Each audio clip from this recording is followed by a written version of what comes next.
Poštovana zastupnica Milanka Opačić, izvolite.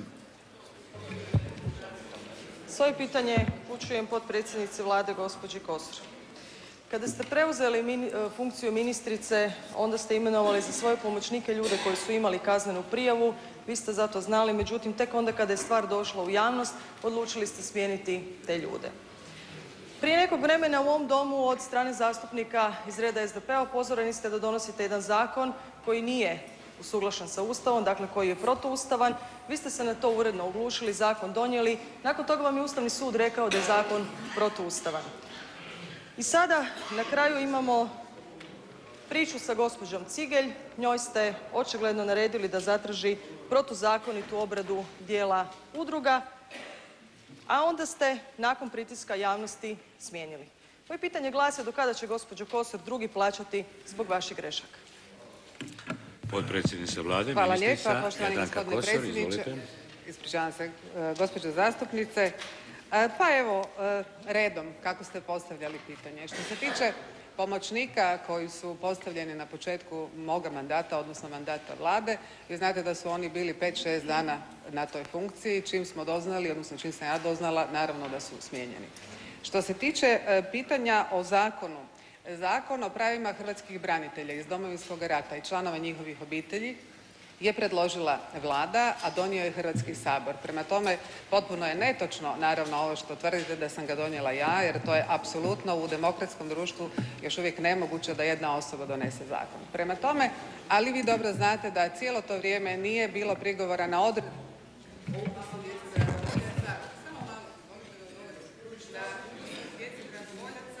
djece hrvatskih ratnih vojnih invalida i djece poginulih, zatočenih i nestalih hrvatskih branitelja. Ja vas podsjećam, dakle nije bilo primjedaba iz akademske zajednice.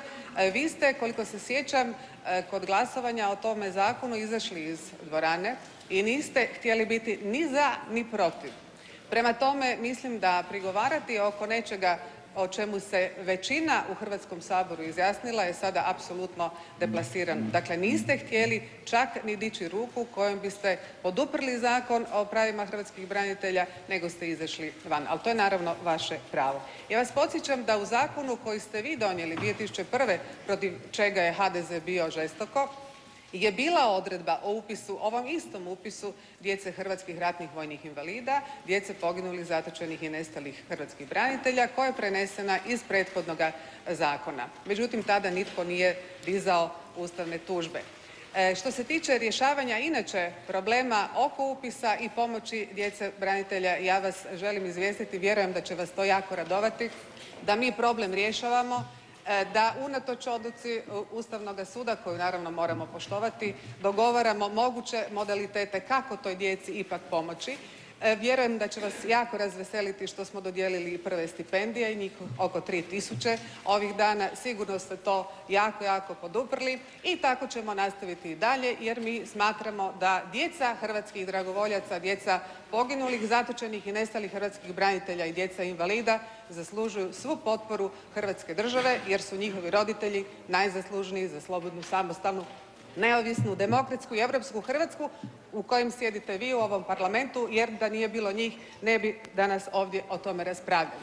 I to je stajalište hrvatske Vlade i dalje i stajalište većine u ovome Saboru. Ja se nadam da će to biti većina i dalje i da ćemo nastaviti s poslom. Što se tiče gospođe Cigelj, ja nisam znala za njen nalog za sigurnosne provjere članova Savjeta za razvoj civilnog društva.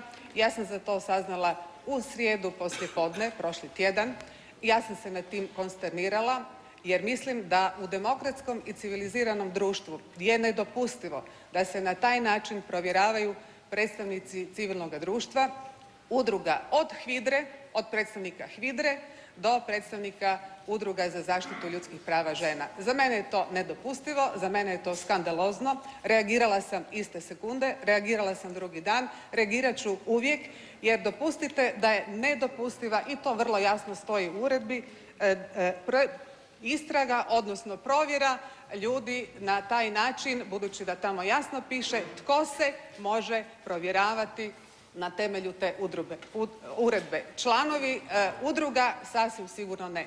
Stajalište hrvatske Vlade, ove Vlade, jest da mora njegovati iskreni partnerski odnos sa udrugama bez obzira čime se oni bavili i zaštitom čijih i kojih prava se oni bavili. To je tako bilo od početka i sasvim sigurno jedan ovakav incident ne može narušiti temeljna načela ove Vlade. Osim svega željela bih vas podsjetiti da je upravo u Saboru 2005. bilo velikih upita, velikih pritisaka od strane udruga, ali i zastupnika za smjenu gospođe Cigelj koja je javno izjavila u intervjuu da se srami većine udruga u Hrvatskoj, da su one većina veleizdajničke, za nas je to neprihvatljivo. Naravno, bilo je i inače puno drugih propusta u radu, ali nije sada ovo mjesto da o tome govorim. Prema tome, na vaše pitanje, gospođo zastupnice, ne, nisam znala za provjere, ne, nisam ih naložila, to je laž, postoje dokumenti, postoji njezin dopis obavještajnoj zajednici u kojem se jasno vidi da ga je ona potpisala. Prema tome, to je jedina istina, a o svemu drugom više naravno ne želim raspravljati, niti dovoditi tu raspravu na osobnu razinu. Hvala. Za nas su udruge partneri, gospođo Hvala. Opačić. Hvala vam lijepa. Zastupnica Milanka Opačić, izvolite. Pa, gospođo potpredsjednice i ministrice, ja moram reći da je činjenica i istina to da ste vi dio tajnih službi stavili u funkciju obračuna sa političkim protivnicima. Već mjesecima, gospođo Kosor, ti ljudi njuškaju po našim životima kako bi iznosili neistine o nama i političke obračune.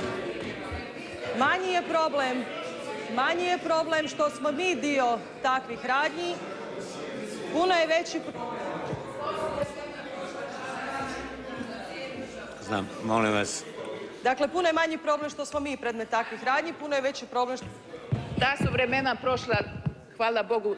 Gospođo Kosor, što god vi ovdje rekli, sinoćno glasanje na emisiji Otvoreno je pokazalo da vam narod više ne vjeruje.